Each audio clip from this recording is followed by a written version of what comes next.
వ్యవస్థలు విధ్వంసమయ్యాయి. మొత్తం ఎకానమీ కుప్పగూలిపోయింది. అప్పులైతే ఎంత చేశారో ఇంకా లోతు పోతే తప్ప మనకు తెలియదు. ఎక్కడెక్కడ చేశారో ఏమేం చేశారో తెలియదు. ఇంకొక పక్క ఎక్కడికక్కడ సహజ సంపద, ఒక శాండ్ కావచ్చు, మినరల్ వెల్త్ కావచ్చు, లేకపోతే ఏదంటే అది, ఇంకా మాకు అడ్డే లేదు, ఏమైనా చేయగలుగుతాం, ఎవరైనా అడ్డొస్తే తొలగించుకుంటా పోతామనే ధీమాతో ముందుకు పోయారు. కొంతమంది భయపడి రాలేకపోయారు, ఎదిరించలేకపోయారు. నా కళ్ల ముందర ఒక రైతు చూస్తే ఆ పొలం పక్క నుండి ఇసుక తీసేస్తే అక్కడ భూగర్భ జలాలు ఉండవు. వ్యవసాయానికి నీళ్లు కూడా కొరత వస్తుంది. పక్క నుండే పొలాల్లో కూడా నీళ్లు ఉండవు. కానీ మాట్లాడే సాహసం చేయలేకపోయాడు. ఆయన కళ్ల ముందర ఆయన పొలంలో మట్టి తీసుకుపోతా ఉంటే ఎదిరించలేని నిస్సహాయ స్థితికి వచ్చాడు. మా వాళ్లు పోతే హౌస్ అరెస్టులు చేశారు. ఇవన్నీ చెప్పుకుంటూ పోతే ఒకటి కాదు, చాలా జరిగాయి.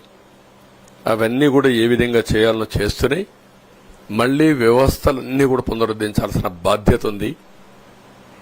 అదే మరిగా మాకు ఒక 4-5 రోజులు ఇవన్నీ చూసిన తర్వాత, డెప్త్కి పోయిన తర్వాత, మీరు పేపర్లో రాసినట్టు గాని మేము మాట్లాడినట్టు గాని ఒక లెవెల్లో ఆగిపోయినాయని నా ఉద్దేశం. ఎందుకంటే నేను రాజకీయాలు 40 ఏళ్లు చూశాను. ప్రభుత్వాలను మేము అధికారం ఉన్నప్పుడు చూశాను, బాగు చేసి మళ్ళా అపోజిషన్కి వస్తానే వీళ్ళు నాశనం చేస్తే మళ్లీ నేను అధికారంలోకి వస్తానే దాన్ని బాగు చేయాలంటే ఎన్ని కష్టాలు ఉన్నాయో నేను చూశాను. ఒకప్పుడు పవర్ సెక్టర్ మీరు చూస్తే కరెంట్ ఎప్పుడు వస్తుందో ఎప్పుడు పోతుందో తెలియని పరిస్థితి నుంచి హైదరాబాద్లో విద్యుత్ సౌధ దగ్గర రాఘవరెడ్డి ఉండేవాడు, కమ్యూనిస్ట్ లీడర్. నల్గొండ నుంచి రైతులను తీసుకొచ్చి సమ్మర్ వస్తే అసెంబ్లీ ఏప్రిల్లో ఉంటే గొడవలు.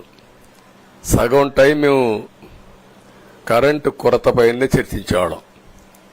That were the days. అలాంటిది నేను 1999 నుంచి పవర్ సెక్టర్ రిఫార్మ్స్ తీసుకొచ్చి 2004కి సర్ప్లస్ బాధ్యతతో క్వాలిటీ పవర్ ఇవ్వడం మొదలుపెట్టాం. 2014కు మళ్లీ 22 మిలియన్ యూనిట్లు ఆంధ్రప్రదేశ్లో కొరత కరెంటు. వ్యవస్థలన్నీ నిర్వీర్యం అయిపోయినాయి. తర్వాత మళ్లీ సెట్ చేసి 2 నెలలు 3 నెలలు కరెంటు కొరత లేకుండా చేసి వ్యవస్థలన్నీ పటిష్టంగా చేసి సోలార్, విండ్ తీసుకొచ్చి కాస్ట్ తగ్గిస్తే ఇప్పుడు మీరు చూశారు ఎంత పవర్ ఛార్జెస్ పెంచారో. 9 సార్లు పెంచారు. ఎందుకు పెంచారో నోబడీ నోస్. దానికి రీజనే లేదు. ఇప్పుడు ఎక్కడుందో దాన్ని ఎత్తుక్కుంటే ఎంత లోతు పోయిందో కూడా తెలియదు. దాన్ని ఏ విధంగా రిపేర్ చేయాలి, ఎంత డబ్బులు తెచ్చారు, ఏ పేరుతో తెచ్చారు, అవన్నీ ఒక వ్యవస్థను కాదు, సంబంధం లేని వ్యవస్థతో డబ్బులు తీసుకొచ్చి సంబంధం లేని డిపార్ట్మెంట్కి ఇచ్చారు. ఇలాంటి చాలా ఉన్నాయి. అవన్నీ ఇన్ కోర్స్ ఆఫ్ టైం మీకు కూడా చెప్తాం.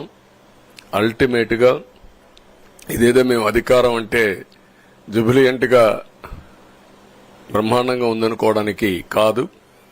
ఒక బాధ్యతతో మా మీద ఎంత నమ్మకం పెట్టుకున్నారో ఈ ప్రజల్ని మళ్లీ ఒక దారి చూపించే మార్గం మేము చూపిస్తాం.